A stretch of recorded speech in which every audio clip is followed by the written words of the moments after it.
ಒಂದು ಸಣ್ಣ ಹಳ್ಳಿಯಲ್ಲಿ ರವಿ ಎಂಬ ಹುಡುಗನಿದ್ದ. ಅವನು ತುಂಬ ಕುತೂಹಲವುಳ್ಳ ಮತ್ತು ಒಳ್ಳೆಯ ಹೃದಯದವನಾಗಿದ್ದ. ನನ್ನ ಹೆಸರು ರವಿ.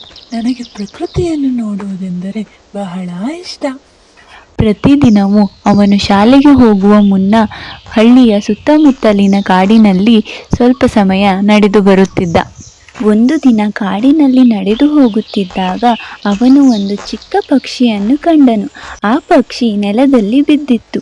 ಅದರ ರೆಕ್ಕೆಗೆ ಗಾಯವಾಗಿತ್ತು. ರವಿಗೆ ತುಂಬಾ ಕರುಣೆ ಬಂತು. ಅಯ್ಯೋ, ಈ ಪಕ್ಷಿಗೆ ಏನಾಗಿದೆ ಎಂದು ಮನಸ್ಸಿನಲ್ಲಿಯೇ ಅಂದುಕೊಳ್ಳುತ್ತಾ ಅವನು ಜಾಗರೂಕತೆಯಿಂದ ಪಕ್ಷಿಯನ್ನು ಕೈಯಲ್ಲಿ ಹಿಡಿದು ಮನೆಗೆ ತಂದ. ಮನೆಗೆ ಬಂದ ಮೇಲೆ ರವಿ ಅದರ ಗಾಯಕ್ಕೆ ಔಷಧಿ ಹಾಕಿ ಒಂದು ಸಣ್ಣ ಪೆಟ್ಟಿಗೆಯಲ್ಲಿ ಮೃದುವಾದ ಹತ್ತಿಯನ್ನು ಹಾಕಿ ಅದಕ್ಕೆ ವಿಶ್ರಾಂತಿ ಕೊಡಲು ವ್ಯವಸ್ಥೆ ಮಾಡಿದ.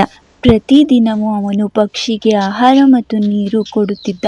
ಕೆಲವು ದಿನಗಳ ನಂತರ ಪಕ್ಷಿಯ ಗಾಯ ಗುಣವಾಯಿತು. ಪಕ್ಷಿಯ ಜೊತೆ ಅವನು ಕೆಲವು ಸಮಯ ಆಟವಾಡುತ್ತಿದ್ದ. ಪಕ್ಷಿಯೂ ಸಹ ಅವನೊಂದಿಗೆ ಆಟವಾಡುತ್ತಿತ್ತು. ಒಂದು ಬೆಳಿಗ್ಗೆ ರವಿ ಆ ಪಕ್ಷಿಯನ್ನು ಮತ್ತೆ ಕಾಡಿಗೆ ತೆಗೆದುಕೊಂಡು ಹೋಗಿ ಆಕಾಶಕ್ಕೆ ಬಿಡುವಾಗ ಪಕ್ಷಿ ಸಂತೋಷದಿಂದ ಹಾರಿತು. ಅದು ಸ್ವಲ್ಪ ಹೊತ್ತು ರವಿಯ ಸುತ್ತಲೂ ಹಾರಾಡಿ ಅವನಿಗೆ ಧನ್ಯವಾದ ಹೇಳಿದಂತೆ ಚಿಲಿಪಿಲಿ ಮಾಡಿತು. ಇಂದು ನಾನು ಒಂದು ಪಾಠ ಕಲಿತೆ. ಒಂದು ಸಣ್ಣ ಸಹಾಯವೂ ಸಹ ಯಾರಾದರ ಜೀವನದಲ್ಲಿ ದೊಡ್ಡ ಸಂತೋಷವನ್ನು ತರಬಹುದು. ನೀವು ಸಹ ಕಲಿತುಕೊಂಡಿರಲ್ಲವೇ?